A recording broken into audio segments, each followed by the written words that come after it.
Welcome to ട്രൈഡോ. നമുക്ക് ഇന്നത്തെ യു എസ് ഓയിലിന്റെ പ്രൈസ് മൂവ്മെന്റ് അനാലിസിസ് ഒന്ന് നോക്കാം. യു എസ് ഓയിലിന്റെ ചാർട്ടിലോട്ട് നോക്കുന്ന സമയത്ത് നമുക്ക് മനസ്സിലാവുന്നത് വളരെ സ്ട്രോങ് ആയിട്ടുള്ള ഒരു കൺസോൾട്ടേഷൻ ആയിരുന്നു കഴിഞ്ഞ കുറച്ച് ദിവസങ്ങളിലായിട്ട്. സോ അതുകൊണ്ട് തന്നെ മാർക്കറ്റ് ഏത് ഏരിയയിലേക്ക് മൂവ് ചെയ്യുമെന്ന് പറയാനൊക്കെ കുറച്ച് ബുദ്ധിമുട്ടാണ്. എന്നാലും എത്താൻ സാധ്യതയുള്ള കുറച്ച് ഏരിയാസ് വൺ ഡേ ചാർട്ടിൽ മാർക്ക് ചെയ്തിടാം.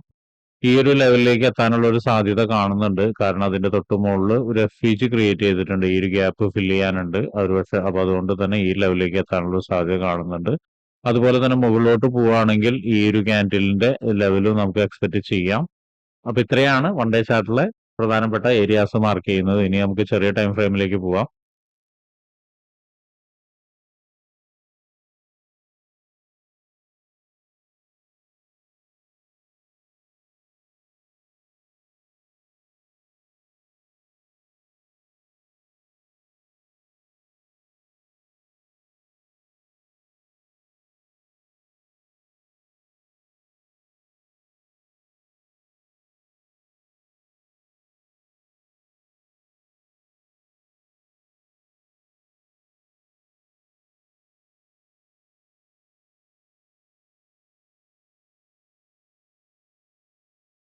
വൺ അവർ ചാർട്ടിലെ പ്രധാനപ്പെട്ട ഏരിയാസ് മാർക്ക് ചെയ്ത് വെച്ചിട്ടുണ്ട്. നമുക്ക് അതിന്റെ ഒന്ന് പ്രൈസ് റേഞ്ച് ഒന്ന് നോക്കാം. ആദ്യമേ താഴോട്ടുള്ള സപ്പോർട്ട് നിന്ന് തന്നെ തുടങ്ങാം.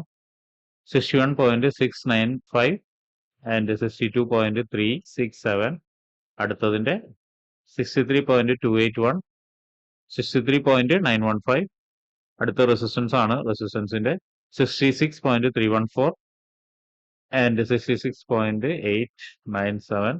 ഇനി അടുത്ത റെസിസ്റ്റൻസ് എന്ന് പറയുന്നത് ഇവിടെയാണ് 68.268 ആൻഡ് 68.966. അതുപോലെ തന്നെ ഈ ഒരു ലെവല് ഒന്ന് മാർക്ക് ചെയ്തിടുന്നുണ്ട്. 66.009. ഈ ലെവലിൽ ചെറിയ ടൈം ഫ്രെയിമിൽ നല്ലൊരു റെസിസ്റ്റൻസ് ഏരിയയും കൂടി നമുക്ക് കാണാം. അതുകൊണ്ടാണ് ഇപ്പോഴേ മാർക്ക് ചെയ്തിടുന്നത്. ഇനി നമുക്ക് 50 മിനിറ്റ്സിലോട്ട് പോവാം. 50 മിനിറ്റ്സിലോട്ട് പോരുന്ന സമയത്ത് നേരത്തെ പറഞ്ഞ പോലെ തന്നെ ഈ ലെവലിൽ നല്ലൊരു സപ്ലൈ നടന്ന ലെവലാണ്. അതിനെ ഒന്ന് മാർക്ക് ചെയ്തിടുന്നുണ്ട്. 50 മിനിറ്റ്സിന്റെ ഇമ്പോർട്ടന്റ് ആയ ഒരു ഏരിയ ആയിട്ട് മാർക്ക് ചെയ്തിടുന്നുണ്ട്. അതുപോലെ തന്നെ വീണ്ടും താഴോട്ടേക്ക് വരുമ്പോൾ 50 മിനിറ്റ്സിന്റെ അടുത്തൊരു ഇമ്പോർട്ടന്റ് ആയ ഏരിയ എന്ന് പറയുന്നത് ഈ ലെവലാണ്. ഈ ലെവലിനെയും മാർക്ക് ചെയ്തിടുന്നുണ്ട്. പിന്നെ ഈ താഴോട്ടേക്ക് വരുന്ന സമയത്ത് ഓൾറെഡി നമ്മൾ ഇവിടുന്ന് എടുത്തിട്ടുണ്ട്. 50 മിനിറ്റ്സിന്റെ സപ്പോർട്ട് നല്ല രീതിയിൽ എടുത്തിട്ടുണ്ട്. ഇത് രണ്ടും 50 മിനിറ്റ്സിന്റെ റെസിസ്റ്റൻസുകളാണ്. അപ്പോൾ അതൊന്ന് നോട്ട് ചെയ്ത് വെക്കുക.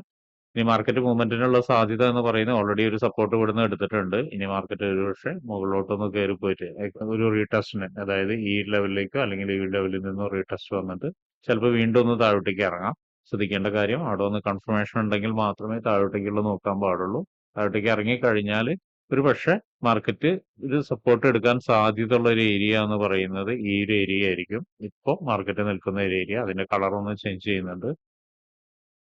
ഈ ലെവലിലേക്ക് മാർക്കറ്റ് വന്നതിന് ശേഷം ഒരുപക്ഷെ സപ്പോർട്ട് എടുത്തിട്ട് ഇപ്പൊ നോക്കിയാൽ കാണാൻ ഒരു ബ്രേക്ക്ഔട്ടിനുള്ള സാധ്യതയാണ് ഇവിടെ തരുന്നത്. സപ്പോർട്ട് എടുത്തതിന് ശേഷം വീണ്ടും ഒന്ന് മാർക്കറ്റ് മുകളിലോട്ട് പോകാനുള്ള സാധ്യത കാണുന്നുണ്ട്. അങ്ങനെയാണെങ്കിൽ എത്താനുള്ള ഒരു ലെവൽ എന്ന് പറയുന്നത് നേരത്തെ പറഞ്ഞ ഈ ഒരു 50 മിനിറ്റ്സിന്റെ ഈ ലെവൽ, ഇപ്പൊ നേരത്തെ വരച്ചിരിക്കുന്ന ലെവല് കൂടാതെ ഇതിന്റെ താഴെ ഈ നോക്കിയാൽ കാണാം ഇവിടെ നിന്നൊരു സപ്ലൈ നടന്നൊരു ലെവലുണ്ട്. അപ്പൊ അവിടേക്കും എത്താനുള്ള സാധ്യത കാണുന്നുണ്ട്.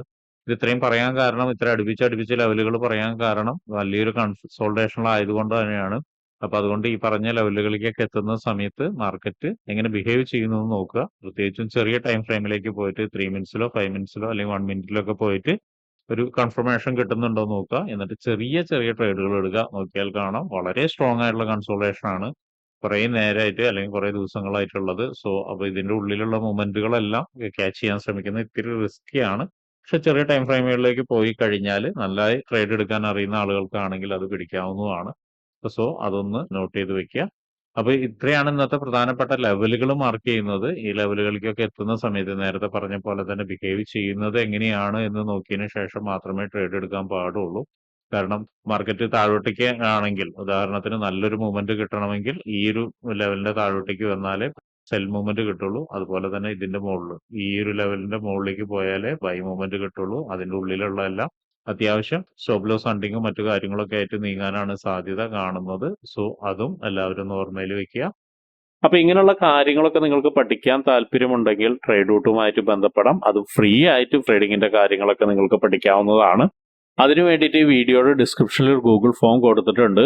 ആ ഗൂഗിൾ ഫോം കൃത്യമായി വായിച്ച് അതിലുള്ള കണ്ടീഷൻസ് ഒക്കെ ഓക്കെ ആണെങ്കിൽ മാത്രം ഫിൽ ചെയ്യുക. അതോടൊപ്പം തന്നെ ഡിസ്ക്രിപ്ഷനിലുള്ള വാട്സപ്പ് ചാനലിൽ നിങ്ങൾക്ക് ജോയിൻ ചെയ്യാവുന്നതാണ്. അവിടെ ട്രേഡ് റൂട്ടിന്റെ അപ്ഡേറ്റ്സ് ലഭിക്കുന്നതാണ്. അപ്പോൾ എല്ലാവർക്കും ഇന്നൊരു പ്രോഫിറ്റബിൾ ഡേ ആവട്ടെ എന്ന് ആശംസിക്കുന്നു.